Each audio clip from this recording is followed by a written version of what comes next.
Welcome to I'm Not Wrong with Jeff and Andrew. I'm Jeff, he's Andrew. Let's get into it. Andrew, you just spent a bunch of money, a bunch of time at the World Cup. How was it?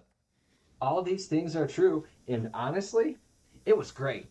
The big thing I realized is my time in corporate America has given me such like an aversion to travel. Where leading up to it, I'm like, what can I do to get out of this? I thought about like letting air out of tires.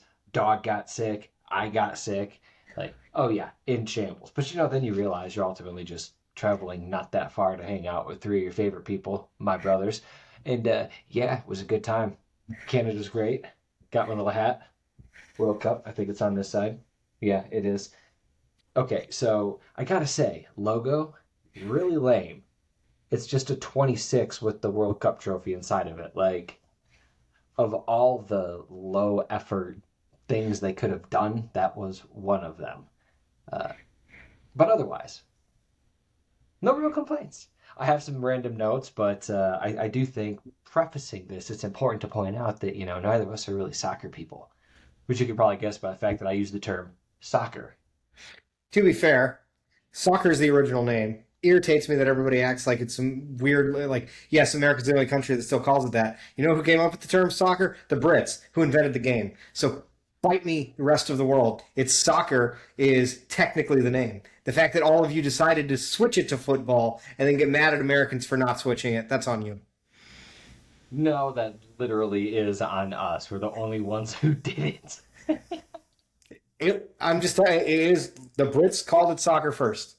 Yeah, they did, and then they changed it, and everybody else went along with it. And for whatever reason, we didn't. Because did we even have American football at that time? Don't know, don't care. I Me mean, I neither.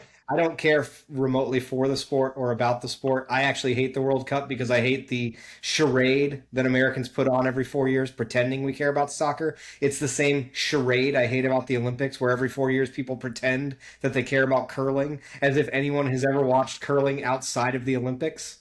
Actually, have it was on HBO. Ugh, I love curling. Regardless, though, I Do do you have watch some. it enough that you could tell? Do you actually watch it regularly, the way where you could follow which countries are good going into the Olympics? Because Mm-mm. just having it had turned on, like, yeah, I've also watched.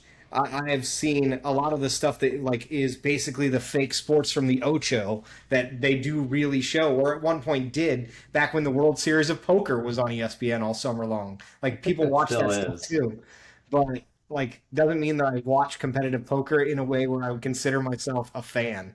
But you're also moving the bar based on what you said, where I still care about curling. It is an incredible sport, and it is on my bucket list to try. So that one I take offense to. Otherwise, completely agree.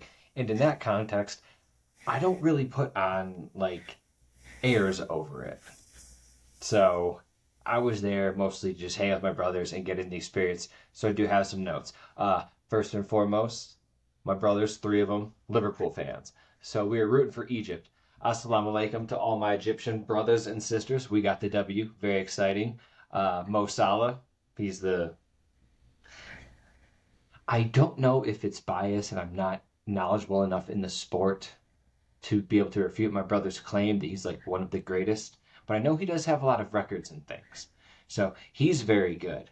In their premiership, Premier League fandom, transferred over. So we were rolling for England. Um, they were great. I'm sorry, rolling for Egypt, not England, sorry. Egypt, they were great. Uh, Most of them didn't drink, as one would expect. So they kind of fit my vibe. I mean, I was Canada has other things you can do, but I wasn't drinking. They had great chance, lots of fun. The match itself, Egypt against the Kiwis. So random pairing in Vancouver, but Kiwis got the first goal. They're the All Whites, like the All Blacks is rugby, All Whites is football. I learned that. Don't know if you knew that bit of trivia. I did know that. Really nice. They were much more concentrated in terms of where they sat in the stadium. Much drunker. They got that first goal and went hard. It was the best thing to ever happen to anybody there in the history of history. They were all very excited. Yeah, but ultimately, Egypt came back and got the win. Yeah. And the after party was really fun because they shut down a bit of the Vancouver downtown, the street, for I don't know, a couple kilometers or some other arbitrary imaginary distance that I don't understand. And they were having these like impromptu parades. And apparently some of the World Cup players came out and were gooning with them, and everybody was just having a great time. So yeah, World Cup, very cool. Anything you want to know as somebody who doesn't really care and hasn't been. Because otherwise I have a few other random thoughts that are mildly amusing. Yeah, so I mean, again, I don't care about the World Cup even a little bit. I will admittedly say, like, my attitude on live sports has always been the same, whether I like the sport or not. Like, I'm sure going to a World Cup match is fun because live events Spectacle. are entertaining. Like when I was in Germany last year, I wanted to catch a Bayern München game, a Munich game. Unfortunately, missed it and wasn't able to go. But like, I don't like soccer, but it's one of the greatest soccer clubs in the world, greatest football clubs in the world, and was going to go because it'd be a fun thing to do. So I'm all for live sports, even though I don't like the World Cup. My issue with the World Cup is the amount of Americans who pretend that they are soccer fans every 4 years. Like, if you just openly admitted, like, no, it's just a cool thing to get into, I'd be fine with that. My problem is the amount of people who are like, no, I always watch soccer. It's like, really? Because I know that's not true. And granted, I know there is a growing number of people in the United States that do. However, MLS still gets lower ratings than every other sport, including hockey in the United States. So that growing number is still small. Yeah, and hockey is a weird one because I love it, most don't. Very niche. And Well, of and the I'm not even trying to dig hockey. It's just no. it's like inarguably the lowest rated of the four major U.S. sports. Mhm. And it is still outperforms the MLS is my point. So even all those people who are like, "Oh, I'm a soccer fan," yeah, they exist. I accept that they exist largely because it became a sport that a lot of kids started playing, and so as they grew up, they started watching soccer. That's where a lot of it's grown. But I get irritated by the people who I know full well do not care about soccer and pretend during the World Cup they're big hardcore soccer fans. Like I would it's okay say just to admit that you don't care and you just want to like you're into the event. If you just admit that, I would be a lot better with it. Is my problem. That I said, think the issue you're or what you're the mistake you're making in your line of thought is World Cup soccer is not the same thing as MLS. I'm aware And of that. no, but to think that, because they don't like watch MLS means they don't care about American soccer, very much not the thing. They're more than likely watching like Premier League and some of the actual good competitions. So I would I say don't there are believe that quite a there are. I few. do not believe there are a large enough a large percentage of Americans that watch Premier League soccer. Every major metropolitan city I have lived in has had a bar within walking distance of my apartment dedicated to one of the however many premiership clubs there are, including like Liverpool, Tottenham, all of that. There are bars dedicated to every college football team in the country in places where they aren't either. That Hmm. doesn't mean that like large percentages of those cities are those people. Like Enough to I support found Ohio State bars everywhere I've ever lived. That does enough to not mean support that a all of bar. Charlotte, North Carolina is an Ohio State Buckeyes fan. I think this would really and granted, I just went to the World Cup and saw tons and tons and tons of people that do care. So, and even if it is a quasi-seasonal thing, I would say like my brother's friends who like lived in Seattle, they drove up for it because of their shared love of Mo Salah, Liverpool, the Premier League, football as a sport. I really think there's a halfway decent chance that after the next strike, it overtakes the MLB. Like the MLB is going to go labor stoppage next year, they're thinking. I think there's a decent chance it could overtake like I can see that soccer happening viewership I overall. can see that happening because baseball's an irrelevant sport in America nowadays. But um, But those are some numbers. I think the numbers are getting substantial enough to the point where it's harder to dismiss them, is where I would put it. Could be wrong, recency bias, but yeah, it was definitely a to do with tons and tons and tons of people. yeah, I'm sure it was a fun event. I'm interested to hear what other takeaways you have. But yeah, Yes, I'd still yes. not going to become Vancouver a soccer takeaways. fan. Do not find the sport entertaining. Tim Hortons remains amazing. The best breakfast in the world is Timbits with an ice cap. It's roughly 3,000 kilograms of sugar.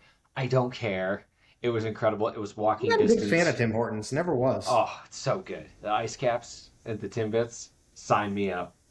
Um, we were in apparently the Uber driver who dropped off my brothers was like, this area is okay, but the nice area is like the west side of Vancouver. He looked up some of the real estate prices. Like the house we were staying in went for 2 million.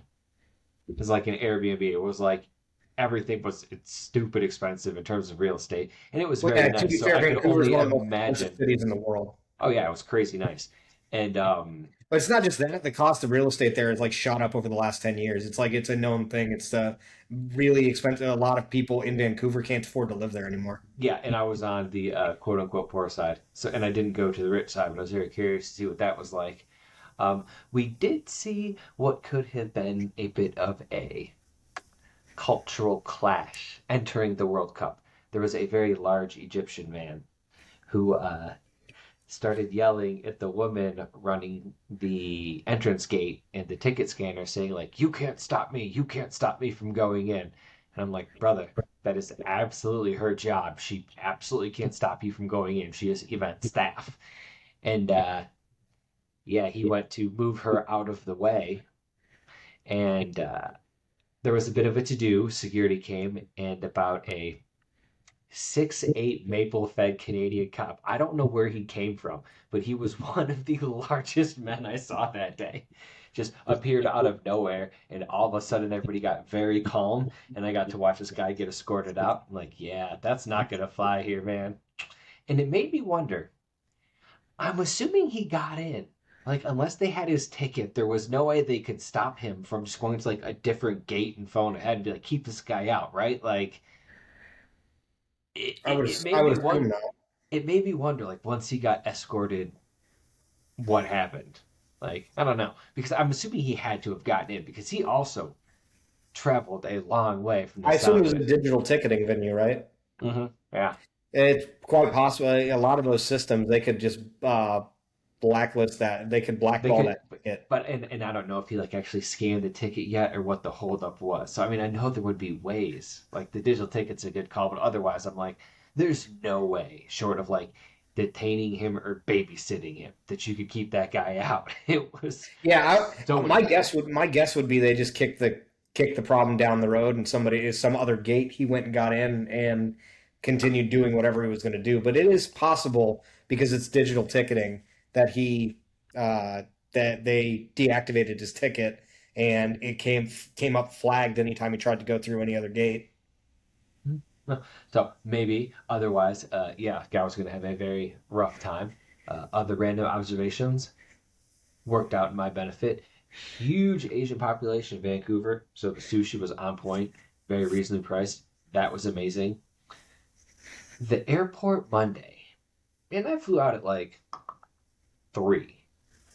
So 3 o'clock Monday, but the World Cup game was Sunday. So I figured it was going to be a circus, a zoo, a nightmare. It was nothing. Like it was oddly empty. I got everywhere easily. I breezed through. Like there was TSA pre-check leaving Canada because like going into Canada, I had to do the little customs thing, and I got a slip of paper and a blurry picture of my face on a slip. Uh, Coming in, I did nothing. Like I TSA pre-checked and then just walked in. I thought I would have to like clear customs or something in my Seattle layover. No. And then I had the simultaneously best and most disappointing thing happen to me. And I'll see if you're on the same page. My seat got upgraded to Delta Comfort. I was excited until I got there. I'm like, oh, I get an extra 3 inches of legroom, allegedly a millimeter of space. There's no drink, there's no food. And if I didn't get the bump for free, it would have been $700. What are we paying for? Like, there was no comfort. There is no comfort in a plane. Like, unless you have the lay flat pod, what are we doing? Like, it's all a ripoff to me at this point. Like, pick an aisle, pick a window, keep it away from the back of the plane for boarding purposes, I suppose. But otherwise, like, the comfort, economy comfort, comfort plus, it's all a scam. First class, it's all a scam. Pods excluded. That's my new take on air travel. I don't entirely agree. First of all, I don't think planes are that uncomfortable. I don't have that big of an issue flying. Oh, I hate it. No, it doesn't bother me. Um, I agree it's a ripoff. Like I think the price, I agree with you 100%. It's a ripoff. but I also haven't paid for one of those seats in a long time because, unlike you, I stick to singular airlines to maintain a status. No, even And if I you know, wasn't paying for it, money aside, I'm just like, it's not remotely.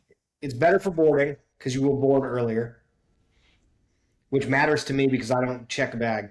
So I like to get on the plane earlier to make sure there's a spot for my carry-on. Have you ever Because had an issue? Because I've, yes, oh, see, I haven't, and I'm if always I've doing boarded a like, plane, if I've not boarded the plane earlier, yes, I've had an issue.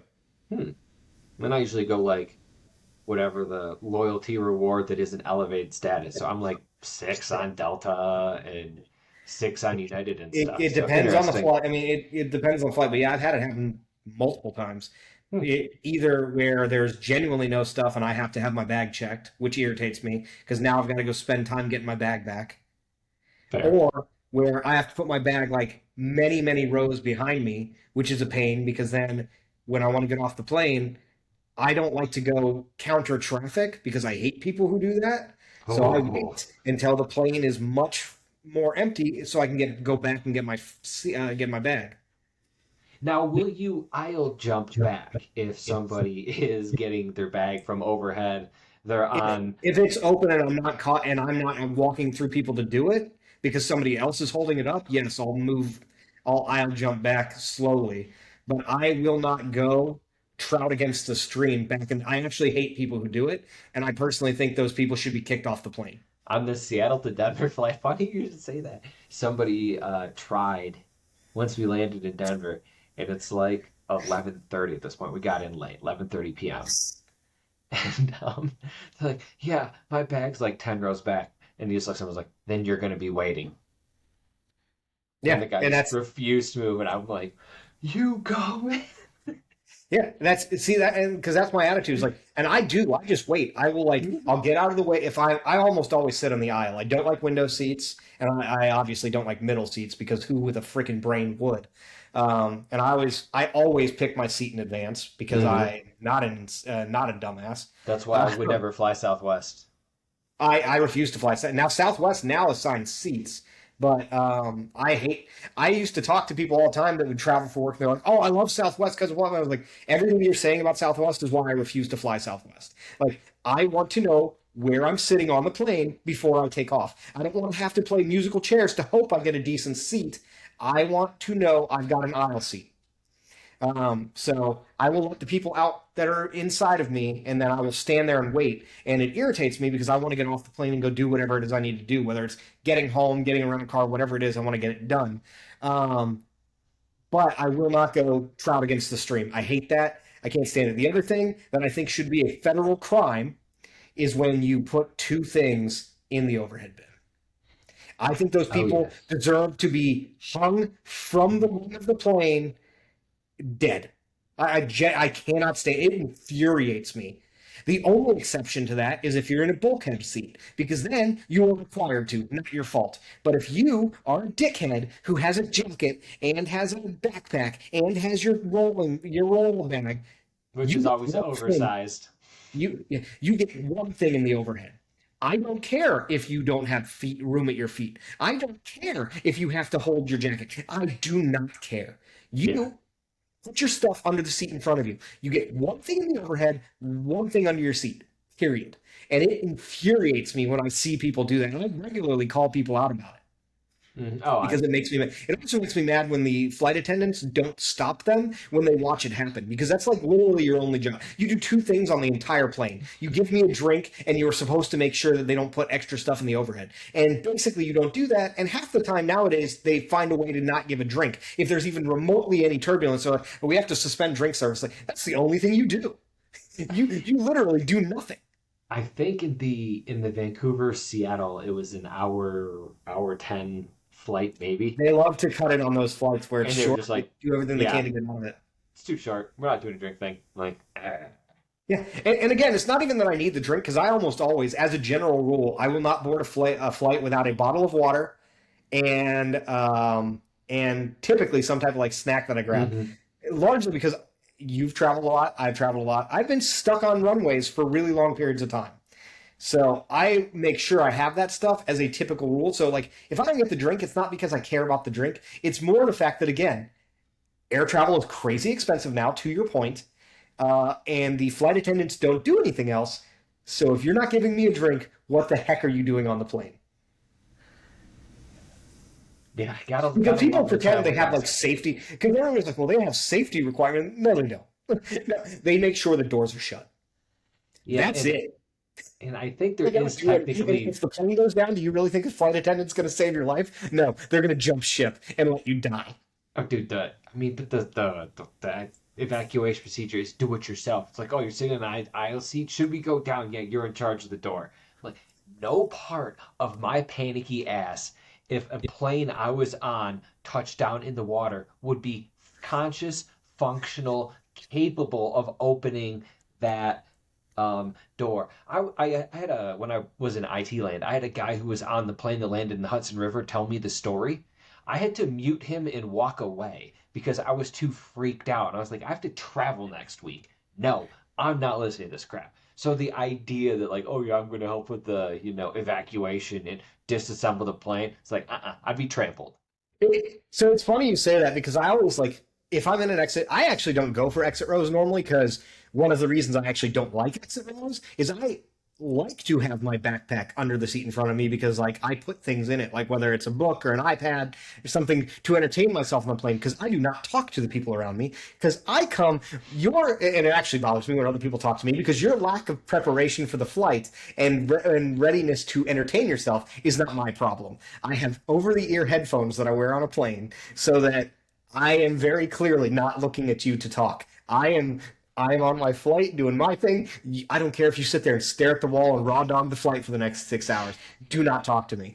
But it's funny. So I don't like exit rows because it's hard to you either normally don't have somewhere to put your stuff in front of you, or it's like super far separated from you. I find that irritating. I'd rather have my stuff right next to me so I can get the stuff out of it if I want to.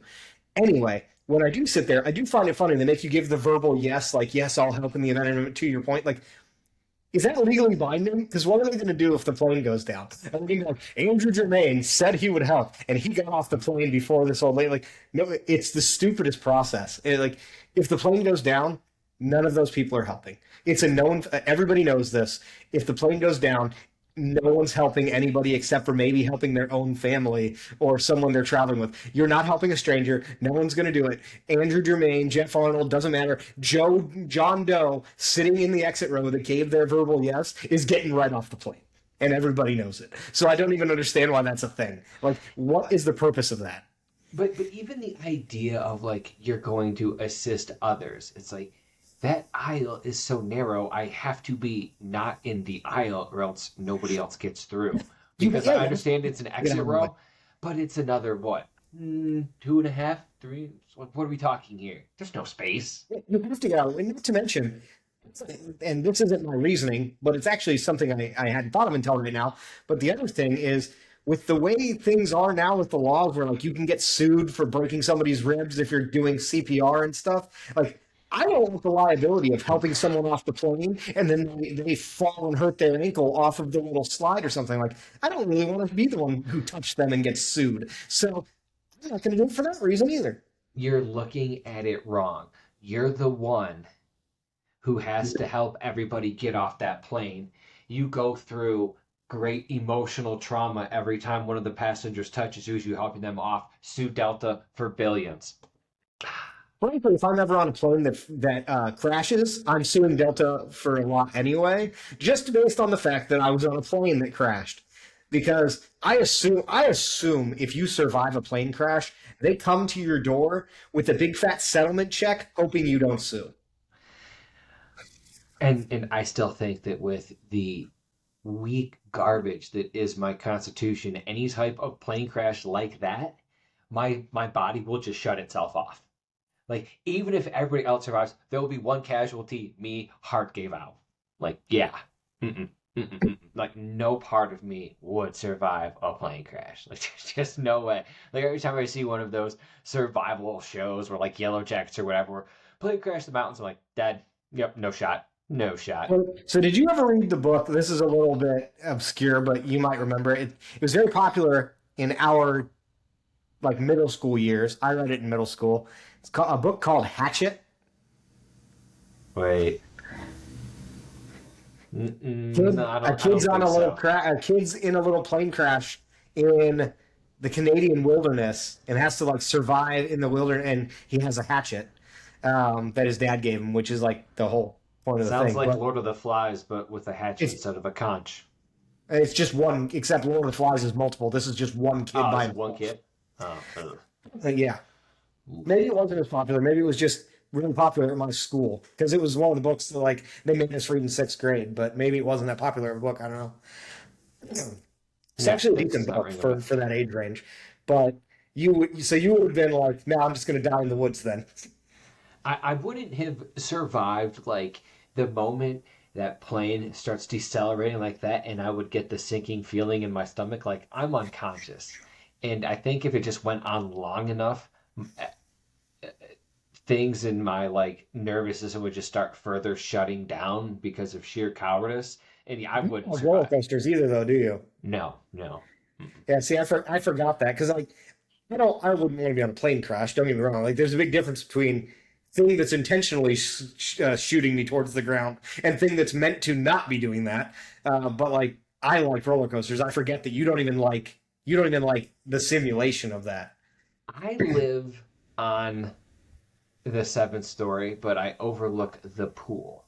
I was on my patio watching a thunderstorm last night, and I looked up and saw a guy on the 16th story leaning over his balcony Oh, see, I wouldn't do that. looking. I am And majorly afraid of heights. it like I started getting woozy, and I think I have vertigo. I'm like, like See, things I don't started get like vertigo. I really twisting mildly. see. I like roller coasters, stuff like that doesn't bother me. I do have a massive fear of heights. So I've been to the Empire State Building, Roller been coasters go to high. what? Roller Yeah, coasters but go high. but it's different. Like I don't know. No, it It's isn't. different.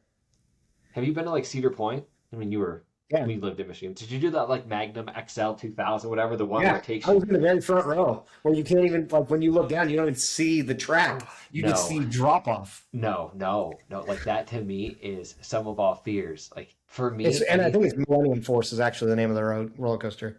Well, no, there's the Magnum XL and then there's Millennium Force. There's a bunch of them. But Millennium Force, I think, is the bigger drop. Is it the tallest one though? Because I thought, oh wait, no, you're right. Because I was around 2000. Anywho's, like for me, anything over But anyway, 12, the one type 13 of rides feet. at amusement parks that freak me out are the drop zone rides. The ones where you go up and you just kind of hang there until they drop. I don't like those. Those freak me out. I like I I like roller coasters will freak me out a little bit, but they're quick and I don't know. They like I like the G forces. They don't bother me that much, and the drops because it's short. But heights bother me more in a setting where I'm not in that tight. Like Eiffel Tower, Empire State Building, those where you get close to the thing and you're like, if this railing breaks, I'm dead. Like I don't like leaning out over your balcony. No, that freaks me out. I Can't was handle it. Don't like it. I get freaked out if somebody has my kids close to something like that because I get worried. Like something's gonna break. They're gonna fall. Like that freaks me out. How much of that is a rational response based on the idiots we went to engineering school with, knowing that they're in the wild? I mean, knowing that one of our professors was like his greatest accomplishment in engineering was building a bridge that collapsed. Yeah, I mean that, and he was teaching engineers, uh, so that might have something to do with it.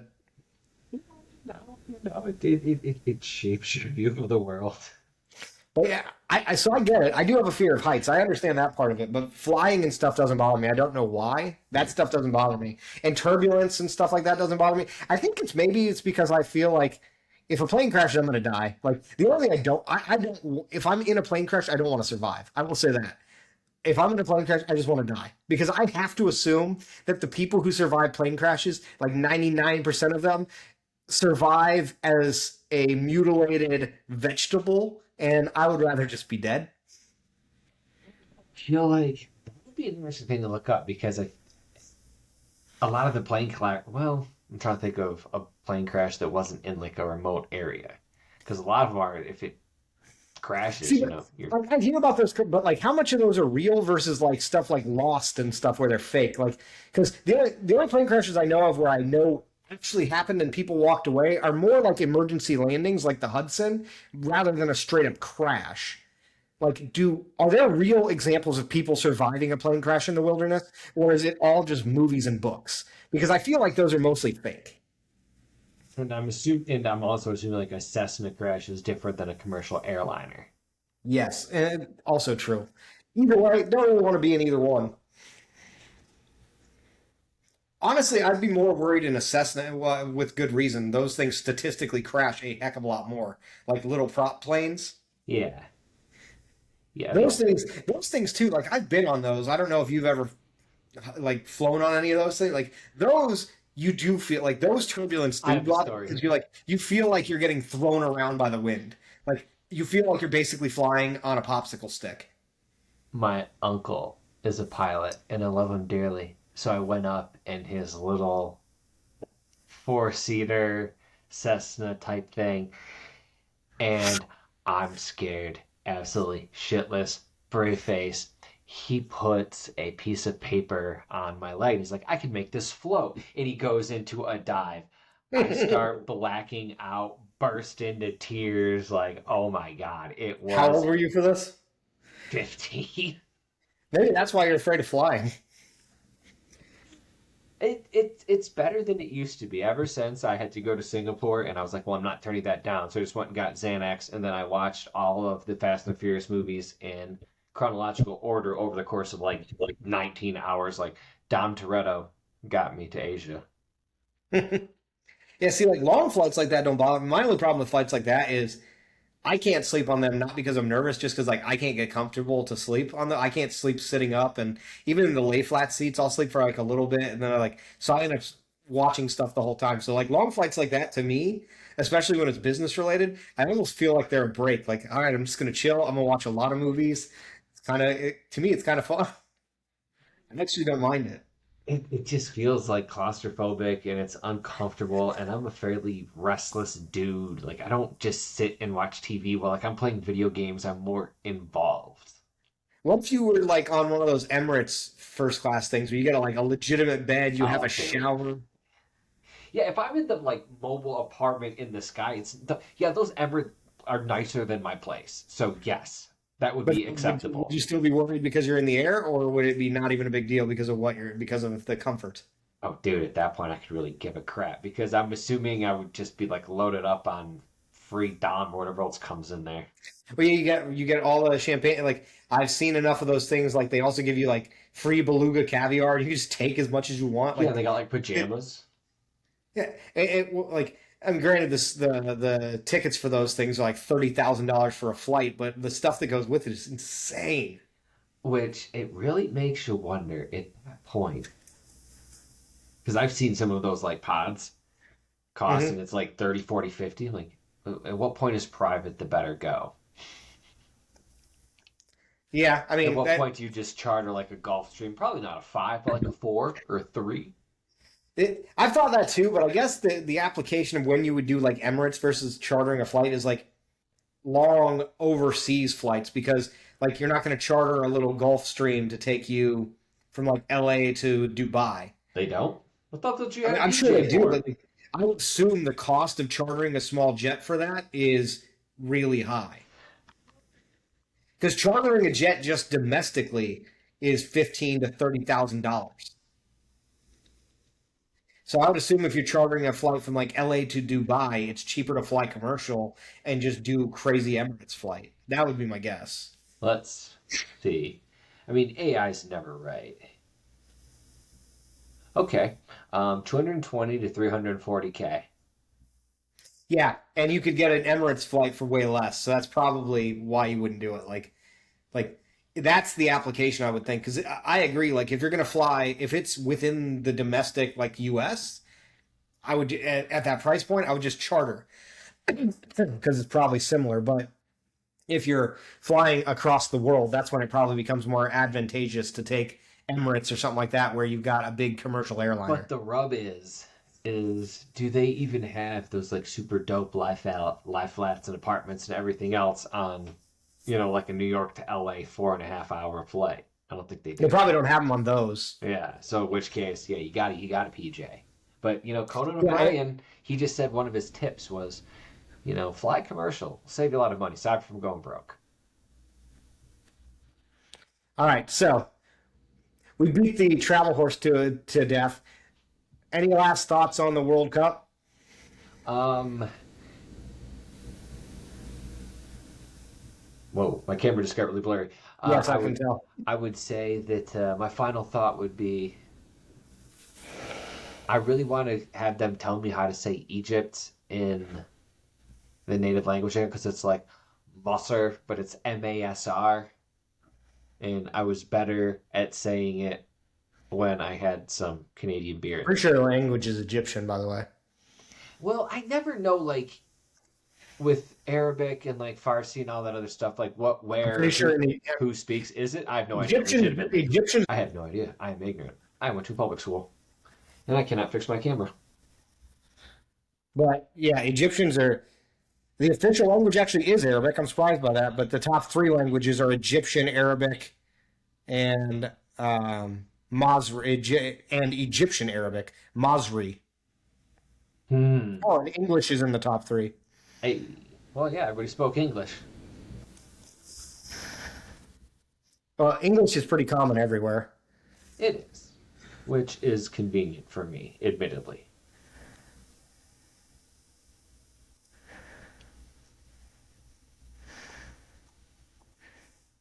But yeah, I do know that I know that they get lumped in with Arabs, but from Egyptians I've spoken with in the past, they do not consider themselves Arabs.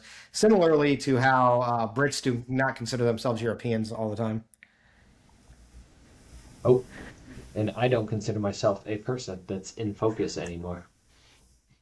Yeah, I don't know what's up with your camera. All It's an right. over-exaggerated AI beauty filter. It Oh, just really has to blur the the only crap way out to of make me. you beautiful is to Yeah, just just to wipe the camera. completely blur it out. Like this is what, maybe 120p at best. Yeah, I mean that's pretty bad. Yeah, I don't know what's up with it.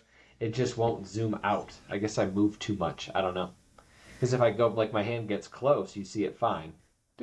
Well, we're making great content now. We could always edit it out if we felt so inclined. Cut that, cut that, cut that, cut Cut that. that, cut that, cut that. All right. So should we talk a little bit about pen and paper gaming and your upcoming adventure, or should we save that for a different day? I don't know. You're the. Oh, hey, I'm not blurry anymore. You're the de facto host. You tell me. I think we save it. I think we'll tease it out there as this. Andrew recently visited myself and my family here in beautiful North Carolina, and during his visit here, my brothers, who Was. also live semi-locally, came down, and one of my brothers is a. All of us grew up playing Dungeons and Dragons. One of my brothers is a big fan of introducing the game to any single human being he can force to play it with him. And he talked Andrew into playing. We played a little mini campaign. Andrew enjoyed the game enough that we've decided to kick off a campaign, and Andrew will be starting his first real adventures in pen and paper gaming, which is a thing that it's a genre that I think is really not like it's kind of made its inroads back as nerd culture's gotten bigger, but it's still I'd still call it niche in my opinion. Like it's still not the mainstream nerd culture. It's bigger than maybe it was 20 years ago, but I don't think it's huge. What about Stranger Things? Didn't that help?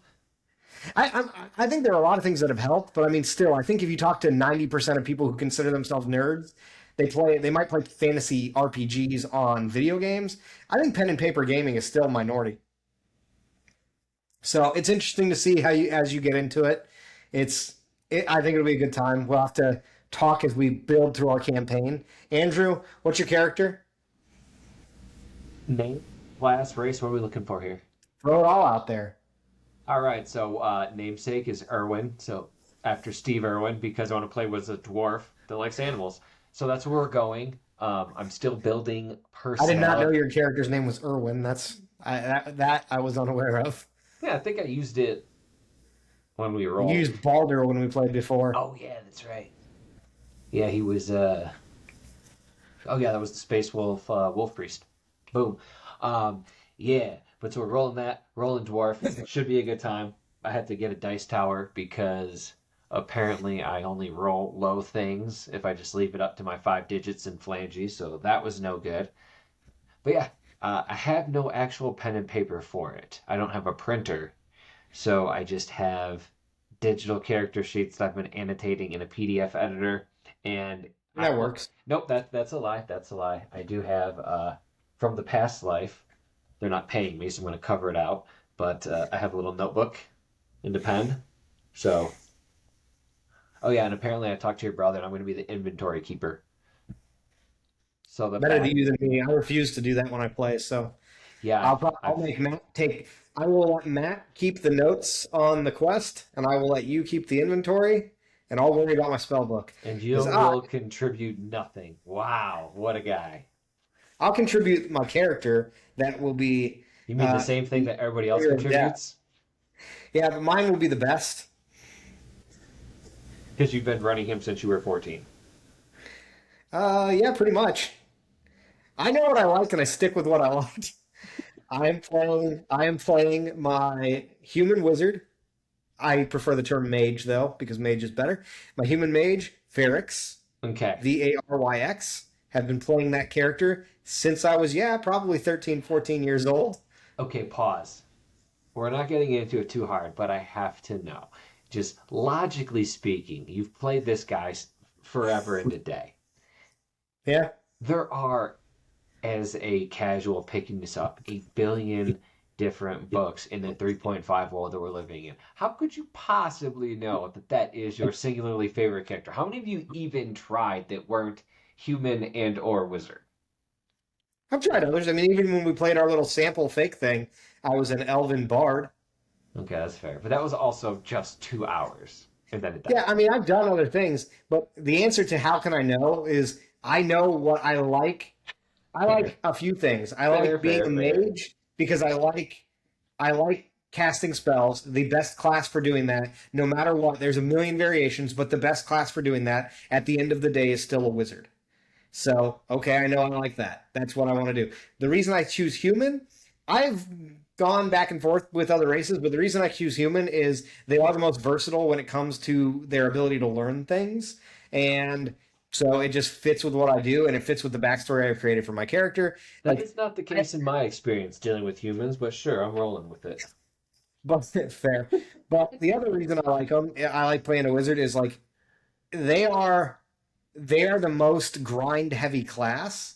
And I'm not a guy who likes the grind necessarily in video games, but when it comes to D&D, I get way more invested in my character, and they are hands down the class you have to grind the most because they start out incredibly weak and basically useless. And by the time they reach like high levels, they are become death destroyer of worlds. Like literally are the strongest class in the game, can do anything, anytime, all the time. And that's a good And tee I up. like I like working towards that. Final thought, final topic before we end here. Do you have any comments to the rumor that all of your characters turn into sociopaths in D&D? I've been accused of this. First of all, if anything, they're more psychopaths than sociopaths. Not the direction I was expecting, but we're rolling okay. Okay. And second of all, it's more that I play a character who very much values being respected. And when he's not paid the proper respect, he must make recompense. Dennis Reynolds could have very easily been based off of some of my characters. Okay, this will be good because my backstory, I've been kicking around one idea, and one thing that always seemed fun to me, and I'm kind of trying to explore, is what did Jules do at the end of Pulp Fiction after he was like, I'm done being a gangster, I'm just going to travel around and help people. That might be my backstory. Haven't decided yet. We're still kicking it around. I'm also throwing around Bender from the episode Obsoletely Fabulous when he downgrades into wood, becomes anti-technology. I'm kind of thinking taking that angle with my like anti-tech bias from IT space, and it could just be fun. So Fair. otherwise, For the record, I made this character neutral good to somewhat force myself to not be a quote unquote psychopath.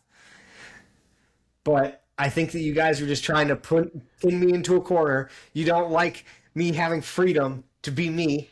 And I guess that's the way we're going to play it. I know, but I think I the more have to role play concerning someone thing else. is when given the freedom to be you, it always ends psychopath.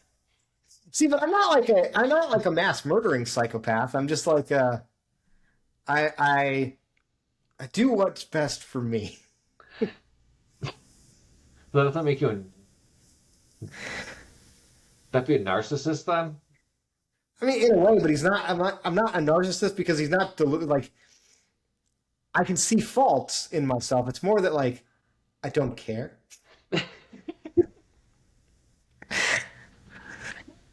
Oh, this is gonna be a good time. This is gonna be fun. Let's bring out the It'll be best in fun. We'll give ourselves. updates as we go.